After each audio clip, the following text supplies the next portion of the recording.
ಬಸವಮಾರ್ಗ foundation ವತಿಯಿಂದ ಉಚಿತ ವಸತಿ ನಿಲಯದ ವಿಸ್ತರಣೆಗೆ ಮಹತ್ವದ ಯೋಜನೆ ರೂಪಿಸಲಾಗಿದೆ. 100 ವಿದ್ಯಾರ್ಥಿಗಳಿಗೆ ವಸತಿ ಸೌಲಭ್ಯ ಹೆಚ್ಚಿಸುವ ಗುರಿ ಹೊಂದಿರುವುದಾಗಿ ಬಸವಮಾರ್ಗ ಸಂಸ್ಥೆಯ ಸಂಸ್ಥಾಪಕರಾದ ಎಸ್ ಬಸವರಾಜು ತಿಳಿಸಿದ್ದಾರೆ. ನಮ್ಮ ಒಂದು ಬಸವಮಾರ್ಗ ಇವತ್ತು ವಿದ್ಯಾರ್ಥಿಗಳಿಗೋಸ್ಕರ ವಿಶೇಷವಾದ ಕಾರ್ಯಕ್ರಮಗಳನ್ನ ಮಾಡೋಕ್ಕೆ ಒಂದು ಸ್ಫೂರ್ತಿ ಮತ್ತೆ ಶಕ್ತಿ ಮತ್ತೆ ಒಂದು ಬದಲಾವಣೆನ ಮಾಡಿಕೊಟ್ಟಂತ ನನ್ನ ಪ್ರೀತಿಯ ಬಸವ ಮಾರ್ಗದ ಮಕ್ಕಳುಗಳಿಗೆಲ್ಲರಿಗೂ ನಾನು ಈ ಕಾರ್ಯಕ್ರಮಕ್ಕೆ ಸ್ವಾಗತವನ್ನು ಕೊಡ್ತೀನಿ.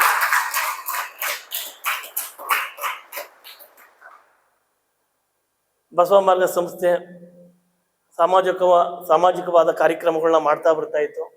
ಇದ್ರ ಜೊತೆಗೆ ಮಕ್ಕಳುಗಳಿಗೆ ಏನಾರ ವಿಶೇಷವಾಗಿ ಮಾಡಬೇಕು ಅನ್ನೋ ಉದ್ದೇಶನ ಒಂದು ಸರ್ಕಾರಿ ಶಾಲೆನ ದತ್ತು ತಗೊಂಡ್ಬಿಟ್ಟು ಅದಕ್ಕೆ ಬೇಕಾಗಿರುವಂಥ ಮೂಲಭೂತ ಸೌಕರ್ಯಗಳನ್ನ ಒದಗಿಸ್ತಾ ಇದ್ವಿ. ಜೊತೆಗೆ ಗ್ರಾಮಾಂತರದಿಂದ ಬರುವಂಥ ಮಕ್ಕಳುಗಳಿಗೆ ಮನೆಯಲ್ಲಿ ಪೋಷಕರು ಸರಿಯಾಗಿ ನಿರ್ವಹಣೆ ಮಾಡೋಕ್ಕಾಗ್ತಿರುವಂಥ ಮಕ್ಕಳಿಗೆ ವಿಶೇಷವಾಗಿ ಒಂದು ಹಾಸ್ಟೆಲ್ ವ್ಯವಸ್ಥೆಗಳನ್ನ ಮಾಡಬೇಕು ಅಂತ ಯೋಜನೆ ಮಾಡಿದಾಗ ಸರಿಸುಮಾರು ಒಂದು 25 ಮಕ್ಕಳು ನಮ್ಮ ಸಂಸ್ಥೆಗೆ ಬಂದಾಗ ನಾವು ಅದನ್ನ ಮಕ್ಕಳುಗಳಿಗೆ ಮೂಲಭೂತ ವ್ಯವಸ್ಥೆಗಳೆಲ್ಲ ಮಾಡಿಕೊಟ್ಟಿದ್ವಿ. ಅದರಲ್ಲಿ ಕೆಲವೊಂದು 10 ಮಕ್ಕಳು ಸಂಸ್ಥೆಯಿಂದ ಹೊರಗಡೆ ಹೊಟ್ಟೋಗ್ಬಿಟ್ರು. ಒಂದು 10 ಮಕ್ಕಳು ಒಂದು ಅರ್ಧ ವಾರ್ಷಿಕ ಪರೀಕ್ಷೆ ಮುಗಿದ ಮೇಲೆ 10 ಮಕ್ಕಳು ಇಲ್ಲಿಂದ ಹೊರಗಡೆ ಹೊಟ್ಟೋಗ್ಬಿಟ್ರು. ಅವ್ರು ಕೊಟ್ಟ ಕಾರಣಗಳು 1, 2, 3 ಹೇಳ್ತಾ ಹೋದ್ರೆ 4-5 ಒಂದು 100 ಕಾರಣಗಳು ಇತ್ತು ಹೊರಗಡೆ ಹೋಗಕ್ಕೆ. ಆದ್ರೆ ನಾನು ಬದುಕಲೇಬೇಕು, ಬೆಳಿಲೇಬೇಕು ಅಂತ ಇರುವಂತದ್ದು ಒಂದೇ ಕಾರಣ. ಅಂತ ಒಂದು ಹಠ, ಅಂತ ಛಲ ಇದ್ದಿದ್ದು ಈ ನಮ್ಮ ಬಸವ ಮಾರ್ಗದಲ್ಲಿ.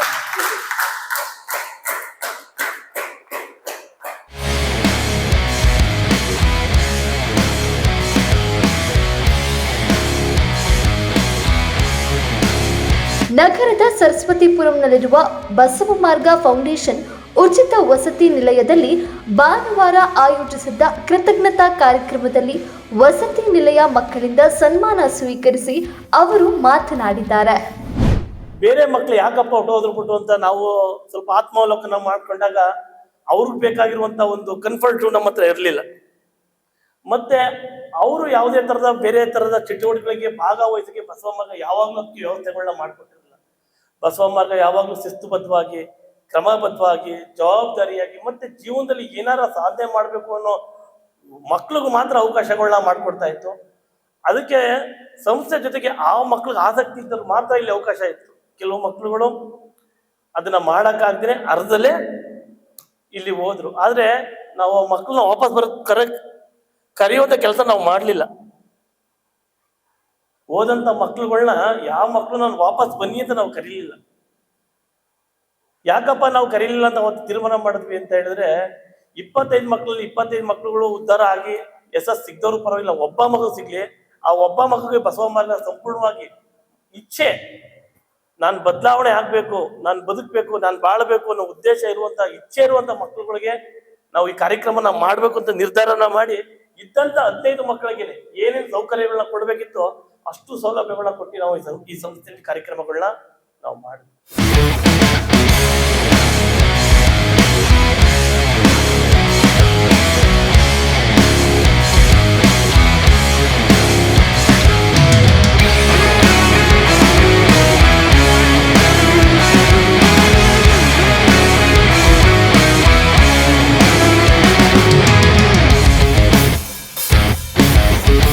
ಬಸವಮಾರ್ಗ ಫೌಂಡೇಶನ್ ವ್ಯಸನ ಮುಕ್ತ ಸಮಾಜ ನಿರ್ಮಾಣ ಕನಸು ಹೊತ್ತು ಕಳೆದ 6 ವರ್ಷಗಳಿಂದ ಸಮಾಜ ಸೇವೆ ಮಾಡಿಕೊಂಡು ಬರುತ್ತಿದೆ.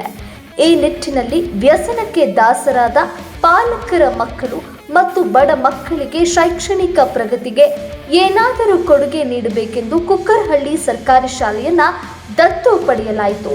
ಆ ಶಾಲೆಗೆ ದೂರದ ಊರುಗಳಿಂದ ವಿದ್ಯಾರ್ಥಿಗಳು ಬರ್ತಿದ್ರು. ಈ ಪ್ರಯಾಣ ಮಕ್ಕಳ ಓದಿಗೆ ಅಡಚಣೆಯಾಗಿತ್ತು. ಈ ಹಿನ್ನೆಲೆಯಲ್ಲಿ ಆ ಶಾಲೆಯಲ್ಲಿ ಓದುತ್ತಿರುವ ವಿದ್ಯಾರ್ಥಿಗಳಿಗೆ ವಸತಿ ನಿಲಯ ಸ್ಥಾಪನೆ ಮಾಡಬೇಕು ಎನ್ನುವ ಕಲ್ಪನೆ ಬಂದಾಗ ಬಸವ ಮಾರ್ಗ ಉಚಿತ ವಸತಿ ನಿಲಯ ತಲೆ ಎತ್ತಿ ನಿಂತಿತು. ಈಗ ಕುಕ್ಕರಹಳ್ಳಿ ಶಾಲೆಯ ವಿದ್ಯಾರ್ಥಿಗಳು ಸೇರಿದಂತೆ ಬೇರೆ ಬೇರೆ ಶಾಲೆಯ ವಿದ್ಯಾರ್ಥಿಗಳು ನಮ್ಮಲ್ಲಿ ವಸತಿ ಪಡೆದು ವ್ಯಾಸಂಗ ಮಾಡುತ್ತಿದ್ದಾರೆ ಎಂದು ಮಾಹಿತಿ ನೀಡಿದ್ದಾರೆ.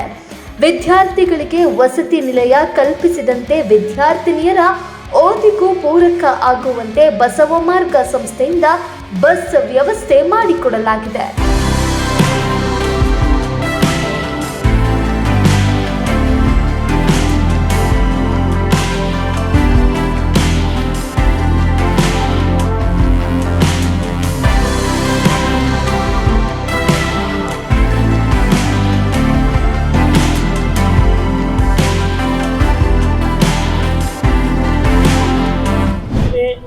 ಈ ಹಾಸ್ಟೆಲ್ ಇರಬೇಕು ಅಂತ ಹೇಳಿದ್ರೆ ಅಷ್ಟು ಸುಲಭವಾಗಿರಲ್ಲ. ಇಲ್ಲಿ ಹಾಸ್ಟೆಲಲ್ಲಿ ಒಂದು ವರ್ಷ ನಿಮ್ಮ ಮಕ್ಕಳುಗಳು ಇಲ್ಲಿದ್ದಾರೆ ಅಂದ್ರೆ ಅದು ಸುಲಭವಾದ ವಿಚಾರ ಅಂತೂ ಅಲ್ವೇ ಅಲ್ಲ.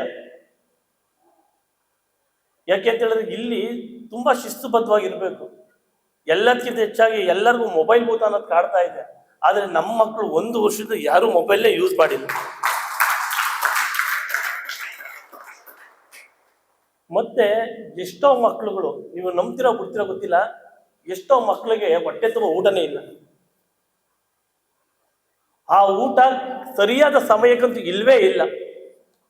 ಆ ಊಟ ಪೌಷ್ಟಿಕ ಆಹಾರ ಅಂತೂ ಅಲ್ವೇ ಅಲ್ಲ. ಇಲ್ಲಿ ಬಂದಂತ 25 ಮಕ್ಕಳಲ್ಲಿ ನಾವು ಓದಿಸ್ಬೇಕು ಅನ್ನೋ ಒಂದು ಸಿದ್ಧಾಂತನ, ಒಂದು ಮಾನದಂಡ ಇಟ್ಕೊಂಡು ಬಸವ ಮಾರ್ಗನ ಓಪನ್ ಮಾಡಿದ್ವಿ. ನನಗೆ ಈ ಸಂಸ್ಥೆನ ಓಪನ್ ಮಾಡಿದಾಗ ಗೊತ್ತಾಯ್ತು, ಓದು ಮುಂದೆ ಆರೋಗ್ಯ ತುಂಬಾ ದೊಡ್ಡದು ಅಂತ ಅನ್ನಿಸ್ತು. ಬಂದಂತ ಮಕ್ಕಳಿಗೆ ಪ್ರತಿ ಒಬ್ರಿಗೂ ಆರೋಗ್ಯದ ಸಮಸ್ಯೆಗಳು. 25 ಮಕ್ಳು ಏನಿದ್ರು 25 ಮಕ್ಳಿಗೂ ಆರೋಗ್ಯ ಸಮಸ್ಯೆಗಳಿತ್ತು. ಅಂತ ಮಕ್ಕಳುಗಳಿಗೆ ಹಂತವಾಗಿ ಆರೋಗ್ಯಗಳನ್ನ ನಾವು ಪರಿಶೀಲನೆ ಮಾಡ್ತಾ ಹೋಗ್ತೀವಿ.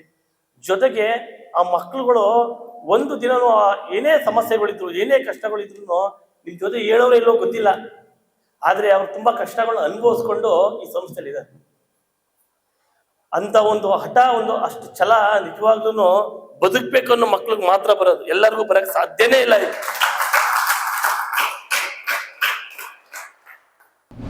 ಒಂದು 25 ವರ್ಷಗಳ ಹಿಂದೆ ಫೇಲಾದ ವಿದ್ಯಾರ್ಥಿಗಳಿಗೆ ಪರೀಕ್ಷಾ ತರಬೇತಿ ಕೊಡಬೇಕು ಅನ್ನೋ ಕಾರಣಕ್ಕೆ ನಾನೊಂದು ಕೆಲಸ ಶುರು ಮಾಡಿದ್ದೆ.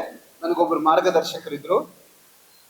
ಅದರಲ್ಲಿ ಸಾಮಾನ್ಯ ಫೇಲ್ ಆಗಿ ಬರ್ತಾ ಇದ್ದವರು ಇಂಗ್ಲಿಷ್ನಲ್ಲಿ ಫೇಲ್ ಆಗಿ ಬರ್ತಾ ಇದ್ರು, ಗಣಿತದಲ್ಲಿ ಫೇಲ್ ಆಗಿ ಬರ್ತಾ ಇದ್ರು, ಹಳ್ಳಿಯ ಮಕ್ಕಳು ಹೆಚ್ಚಾಗಿ ಬರ್ತಾ ಇದ್ರು. ನಾವು ಸಬರ್ಬನ್ ಬಸ್ ಸ್ಟ್ಯಾಂಡ್ ಎದುರುಗಡೆ ಒಂದು ಬಾಡಿಗೆ ತಗೊಂಡು ಅಲ್ಲಿ ಪಾಠ ಮಾಡ್ತಾ ಇದ್ವಿ. ಆ ದಿನಗಳಲ್ಲೆಲ್ಲ ನನ್ನ ಮನಸ್ಸಲ್ಲಿ ಒಂದು ಆಸೆ ಇತ್ತು, ಹಳ್ಳಿ ಮಕ್ಕಳಿಗೆ ಇಂಗ್ಲಿಷ್ ಹೇಳ್ಕೊಡ್ಬೇಕು ಅಂತ. ಬರೀ ಆಸೆ ಇತ್ತು ಅಷ್ಟೇ. ಅದು ಭಗವಂತ ಹಾಕಿದ್ದು ಬೀಜ, ಬಹುಶಃ ಅದಕ್ಕೆ ನೀರಿರ್ತಿದ್ದು ತಾವು.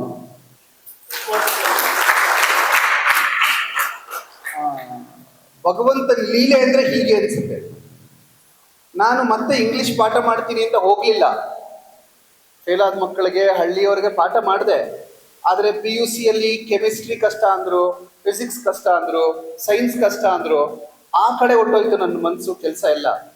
ಆದ್ರೆ ಯಾವತ್ತೂ 25 ವರ್ಷದ ಹಿಂದೆ ನನ್ನ ಮನಸ್ಸಲ್ಲಿ ಬಂದ ಭಾವನೆ, ಆ ಕೆಲಸಕ್ಕೆ ಒಂದು ರೂಪ ಸಿಕ್ಕಿದ್ದು, ಅದು ತಮ್ಮ ಈ ಒಂದು ಕನಸಿನ ಕಾರ್ಯಕ್ರಮ.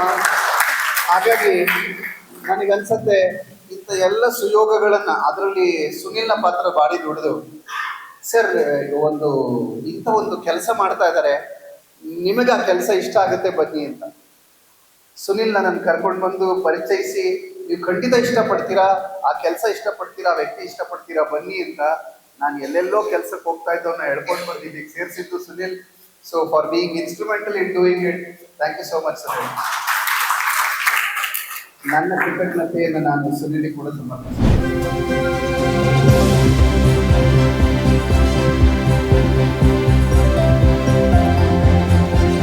ವಿದ್ಯಾರ್ಥಿನಿಯರಿಗೂ ವಸತಿ ನಿಲಯ ಸ್ಥಾಪನೆ ಮಾಡಬೇಕು ಎನ್ನುವ ಬೇಡಿಕೆ, ಒತ್ತಾಯ ಕೇಳಿ ಬರ್ತಿದೆ. ಮುಂದಿನ ದಿನಗಳಲ್ಲಿ ಅವರಿಗೂ ವಸತಿ ನಿಲಯ ಸ್ಥಾಪನೆ ಮಾಡಲು ಕ್ರಮ ವಹಿಸಲಾಗುವುದು ಎಂದಿದ್ದಾರೆ.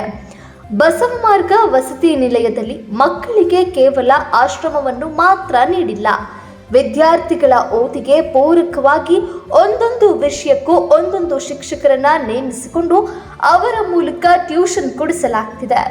ನಮ್ಮ ವಸತಿ ನಿಲಯಕ್ಕೆ ದಾಖಲಾದ ಮೇಲೆ ವಿದ್ಯಾರ್ಥಿಗಳು ಪ್ರತಿ ಹಂತದ ಪರೀಕ್ಷೆಯಲ್ಲಿ ಅತ್ಯುತ್ತಮ ಅಂಕಗಳಿಂದ ತೇರ್ಗಡೆಯಾಗ್ತಿದ್ದಾರೆ. ಇದರಿಂದ ಶಾಲೆಗೂ ಉತ್ತಮ ಹೆಸರು ಬರ್ತಿದೆ. ವಸತಿ ನಿಲಯದ ಈ ಸಾಲಿನ ಶೈಕ್ಷಣಿಕ ವಿದ್ಯಾರ್ಥಿಗಳು ಮುಂದಿನ ಹಂತಗಳಿಗೆ ಹೋಗುವ ವಿದ್ಯಾರ್ಥಿಗಳು ಕೃತಜ್ಞತಾ ಕಾರ್ಯಕ್ರಮ ಹಮ್ಮಿಕೊಂಡಿರೋದು ಹರ್ಷ ತಂದಿದೆ. ನಮ್ಮ ವಿದ್ಯಾರ್ಥಿಗಳು ಪರೀಕ್ಷೆಯಲ್ಲಿ ಉತ್ತಮ ಅಂಕ ಗಳಿಸುವುದರೊಂದಿಗೆ ಮುಂದಿನ ದಿನಗಳಲ್ಲಿ ಶ್ರೇಷ್ಠ ವ್ಯಕ್ತಿತ್ವದೊಂದಿಗೆ ಪ್ರಗತಿ ಸಾಧಿಸಬೇಕು. ಆ ಮೂಲಕ ದೇಶಕ್ಕೆ ಕೀರ್ತಿ ತರುವ ಕೆಲಸಗಳನ್ನ ಮಾಡಬೇಕು ಎಂದು ಶುಭ ಕೋರಿದ್ದಾರೆ. ಶಿಕ್ಷಕರಾದ Niranjan Raje Aras, doctor Sunil P Raj, Puneetha, Kausalya, warden Jeevan, ಮಕ್ಕಳು ಮತ್ತು ಪೋಷಕರು ಭಾಗಿಯಾಗಿದ್ದರು.